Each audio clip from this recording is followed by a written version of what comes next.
The topic for our final presentation is strengthening personal privacy using mobile device management technology. Just quick hide content before we hop in. We're going to start with an introduction. Then we're going to go into some application background. So we'll talk about Temu and Fitbit and existing methodologies. So what existing methodologies exist out there on the market to protect mobile devices. Our research methodology, specifically around personal permission management for applications on a device. We'll go into a demo of that and then go into lessons learned. Introduction. So for our paper, we looked into applications, specifically two applications, but not only that, getting an understanding on what applications nowadays have access to, the trends, etc. So first, just high level. As we all know, applications are becoming very specialized. There was a report done in 2023 that said that an average mobile device has over 20 installed third-party applications. Just in my case, I went back and looked. I have over 20 applications that start with the letter S. So it just goes to show, right, how many applications we truly install on our mobile devices that help us with day-to-day functions, whether it be banking, right, games, social media content, um, right, payment systems, right, the list of different applications and their functions goes on for forever, it seems like. But with this, right, this increase in applications, there is an increase in these applications, right, collecting data. And right, for the most part, these applications are looking to provide a service. So understanding, right, what data, right, that the user is inputting or is on the device will help, right, cater to a better service for many applications. So we do outline in the paper a few different access permissions. So right, access to personal and sensitive data. Um, so we did a lot around Android specific accesses that you can, right, that are available for applications. And right, there's some that track location, right, whether it be your find location being right within 10 feet of the right where that phone is, right, and tracking where that is, or right, kind of having a broader location, which is course location. Applications can read contact information. They can write to your contacts. They can read your calendar, right? They can write to your calendar. They have the ability to read SMS text on your phone or phone numbers, read call logs, record audio, use your camera functionality, use some of the body sensors if they're available on your right mobile device, taking advantage of them.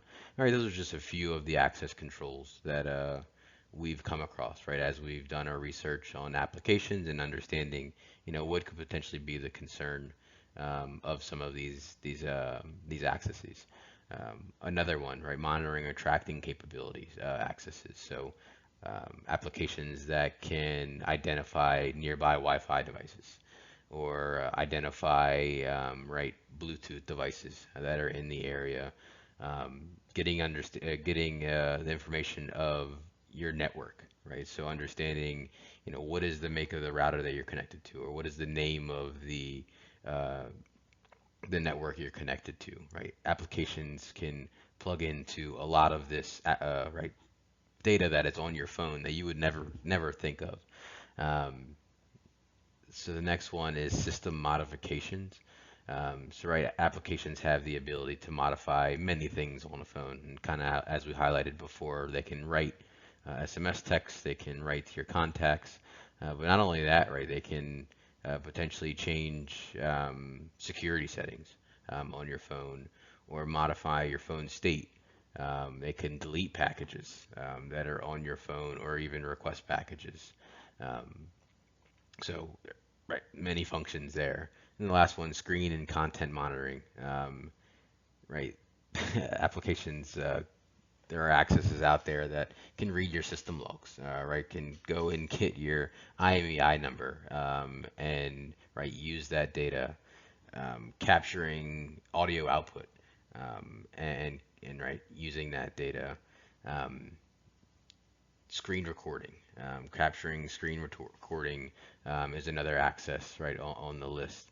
Um, and then the last one here is modern privacy concerns, right? So um, the use of biometrics on your device, or um, your foreground service location, or system alert windows that are on your device. All things that applications can request access to on your device to better serve right its functionality. But the concern with that, right, is really all those data points, right? They can potentially put together a good understanding of who you are, how you use your device, um, who you have contact with, so many different data elements that can really paint the picture of you. And that's where, right, the personal privacy piece comes in, where you lose a piece of that privacy as these applications continue to right, gather more information to increase or enhance the application's ability and whatever it's doing. And the last bullet here that we'll go into a little bit is the stagnation of native ability to manage application access. So this is referring to um, the settings, right, within Android and iOS. So in settings, you can go into your applications and toggle on and off the settings. iOS treats it individually based on application. So you go into an application and you can toggle off and on whatever you want to turn off. Whereas Android, they go based on the access. So, right, is it accessing your contacts? And you can go and click into that and see what applications are accessing your contacts, and then turn it off from there. But we'll go a little in depth in another slide on that. One application that we took a deep dive on was Temu. As many know, it's an online marketplace application. Believe it or not, it was the most downloaded application in 2020. Their most downloaded marketplace application, right? Kind of, you can think of Target, you can think of Walmart, right? A lot of big retailers, but Temu was the most installed marketplace application in the year 2023. But this application, right? It is a marketplace where you go and buy things. It has access to many logs you would never expect. It has access to system logs, so understanding, right, what is the IMEI number on your device, or what is the MAC address of your device. It can go and capture those things. External storage access, so understanding, right, what media files are on the device, and accessing those media files. Screen capture and recording audio. Believe it or not, this application has built in, right, those two access controls where it has the ability to do screen captures and recording audio. And it's kind of strange, right, for a marketplace application to be able to have some of these accesses, or enable some of these accesses. Another two that were identified is, right, the storage location and MAC address. And this, interestingly enough, was identified to actually be data that is transferred off the device and back to third-party Temu, so the company behind Temu, PDD, right, and stored on local servers. Now, what that information could be used for, many guess as to why, but right, that's just one data point that they're collecting and storing, right, not local to your device, but pulling it from your device and storing it on third-party servers. This application was also found to have the ability to dynamic compile functions, right? So this application, or all applications, when they're put on the marketplace, they are security vetted to understand what this application does. But in this case, there has been code that was identified in the Temu application that warrants another check, where there is the potential for, right, the dynamic compiling of functions after the application is installed. And those wouldn't go through security checks. So that is a security red flag or concern that's built into the Timu app that has been identified. And then the biggest thing is really right the company behind Timu, so PDD. Just recently in 2023, they have a application that was taken off of the Google Play Store as it was identified to have malware-like behaviors. Now, what's interesting enough is this was the version in China, and Chinese researchers found right this malware behavior. But it goes to show, right, is the parent company actually trustworthy enough to hold some of the data that it may collect from your device and store on its right local servers or their cloud servers owned by PDD. Um, so just interesting, right, as far as the risk around Timu, its accesses, and the potential privacy concerns of the data that is collected. The second application that we looked into is Fitbit, the fitness monitoring and activity tracker. This application has extensive data collection, right, as you would assume, as it is a fitness tracker. So collecting a lot of different data points when it comes to fitness, right? So in regards to your movement, geolocation, if you have some of their peripherals, right, heartbeat monitoring, um, right, a lot of different things collected.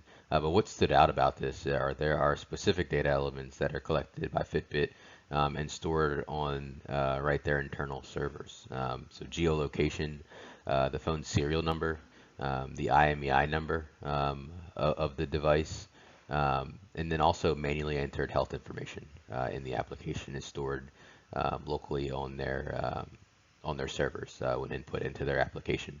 What's concerning is right in 2021 there was a breach exposing 61 million Fitbit and Apple Fitness users. And this is just an application, right, that takes advantage of that data collection, but at the same time, right, was breached in 2021, and right, putting your data at risk. Existing methodology. So there are many solutions out there currently on the marketplace that help with third-party applications and managing those third-party applications. They are known as MDM, so mobile device management software. There are a plethora of different companies out there, right? Jamf for iOS devices, Microsoft Intune for both iOS and Android devices, IBM MAS 360. What all these things have in common is they are highly configurable, but they really have a focus on enterprise, right? Protecting the enterprises that deploy these MDM solutions and don't have a focus on right a personal use. Someone who may not know much about configuring right a full MDM solution and turning on and off right the different settings within it. So it's not really friendly, right, from a person that doesn't know much about security or know much about risks. Methodologies, like I was saying in a previous slide, the settings applications or the right built-in settings app for both Android and iOS. They give you the ability to go and granularly control app access controls. So, right, you can go in this case on the iOS device, we have Alipay, and you can see, right, you can go into that application and then turn off and on, toggling on and off, right, the different accesses that that phone or that application has access to. In Android, on the top right, it manages a little different, where it has actually a listing of all of the accesses. And then within those, you can click in and identify what applications have access to, right, those specific things. So in that picture, right, you can see contacts there in the middle. 9 out of the 15 applications on the device have access to contact information. Our developed methodology. So we developed a application called PMDM, so it's Personal Mobile Device Management. The really focus around it is how can an application be created to help personal users, right? Personal mobile device owners. So in this app, we have a single function. It's called Enhanced Permission Manager. It enables the bulk disablement of high-risk applications. So it identifies high-risk applications on your device, and then it gives you the ability to restrict or unrestrict those applications. So when you go and put an application in restricted, it actually turns off the most uh, security concerning accesses that applications can have, and sets them all to off. Unrestricted, right, it does nothing with that app. Also in the app, like I said, it provides a risk score, so we have high, medium, and low, and that's off of a few different factors, right? Whether it be recent third-party company compromises, privacy, compliance issues with the company, issues found within the application. So, for example, right, security concerns around unencrypted data on the device or being sent unencrypted. And yeah, this is all developed in Android Studio. All right, I'm going to press play here and we can walk through the demo. So this is Android Studio. This is an emulator. The application that was developed is on this emulator. So scrolling around here, I think I popped the application open. Yep, so the application is called Enhanced Permission Manager. In this state, there's no applications installed on the device, so there's nothing that's listed out for the user to see. So next step is I go and download a few applications just off of the Google Play Store. So I think I go in here and install a few applications. So Temu is right one of the applications that I talked to earlier.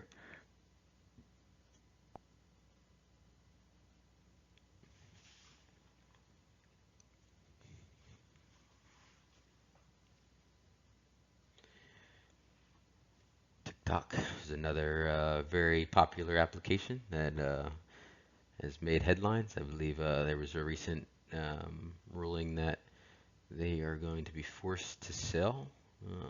Let's see if that actually happens.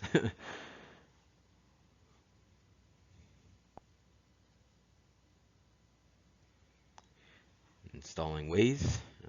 This is an application that, right, for obvious reason, has a lot of access to location data on your device.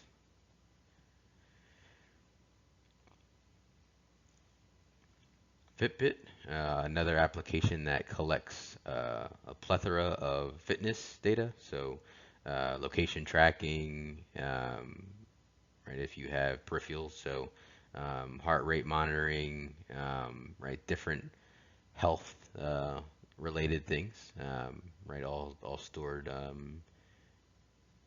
in the Fitbit application.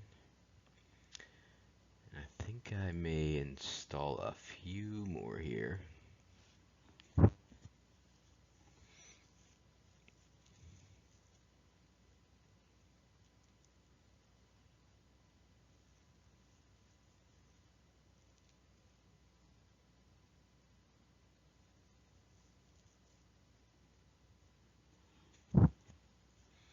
All right, so I just have Temu there, I have TikTok, I have Waze, and I have Fitbit.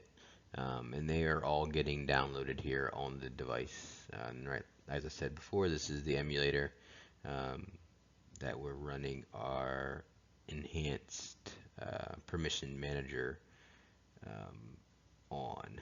So it's 4 applications installing here, so almost done. TikTok, it looks like, in Waze.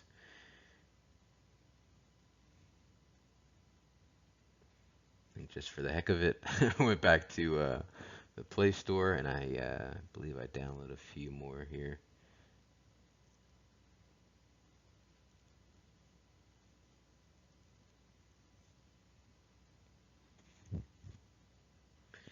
Walmart, there we go. Download another marketplace application.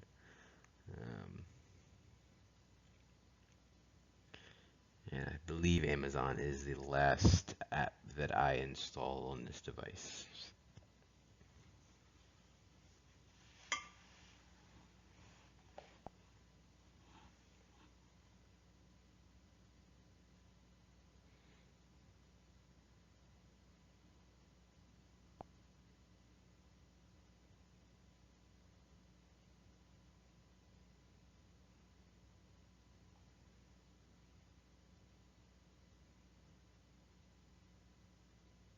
Oh, okay. I also download Discord.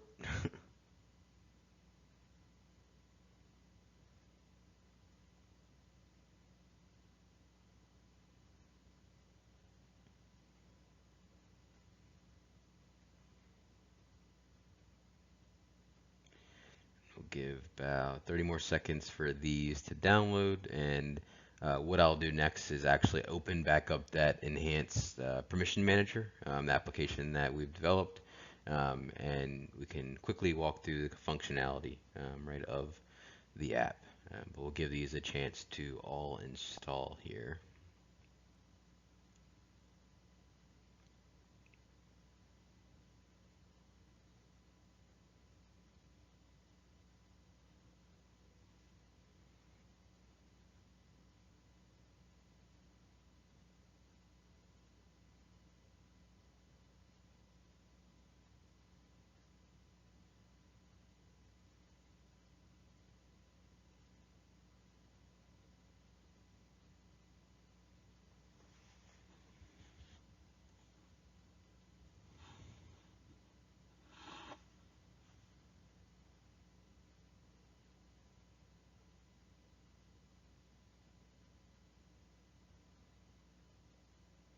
All right, we have them all installed, so I'm going to go ahead and open up the application. And here in the Enhanced Permission Manager, you see all of the apps that I installed, and it actually gives back a risk level of all of these applications that are installed on the device. And this is pulled from right getting an understanding on right are there recent findings. And as you see here, I'm clicking on restricted. So Timu was an application that we talked about. Here, when I turn this on restricted, due to some of the permission issues, I had to turn off the functionality behind restricted. But if you see the pop-up here, revokes permissions called for write that application. Um, in this case, it's not doing anything because I had to turn off some of the privileges of this application. But right, just to go show, right, once you turn this to restricted, it's turning off a list of applications in the background that we've identified um, as we've gone and documented up this report and through our research.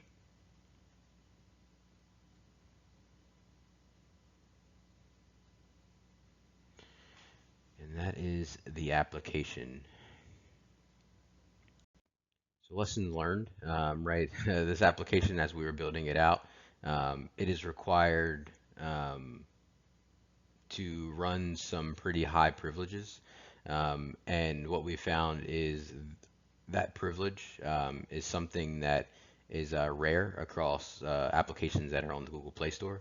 So we actually had to disable that feature in the application for the illustration purposes. But the function is highly managed or highly regulated by applications that go on the Google Play Store because it essentially gives the ability to modify right other applications. And obviously, in this case, we needed to revoke access permissions of other third-party applications. Um, yeah, so it was that function is called the device policy manager on the device. So that was a lesson learned as we were building out this application. Future work would love to add OSINT data or other data elements to identify risky applications and mark them as risky. So educating right why things are educating the end user on why things were categorized as risky. So giving them a quick blurb on right these are some of the reasons as why this was categorized as risky. Another feature that we would like to add is real-time push alerts for third-party applications that have been deemed risky. So, right, a parent company of an application, they were just found to be breached. It'll be good to get a push notification to the end user to giving them right the understanding that this third-party app parent company what was breached and potentially right could be impactful for you. And also real-time push alerts for other right risky things. So maybe a compliance violation or right research that was done of that third-party application and giving a real-time push alert to the end user.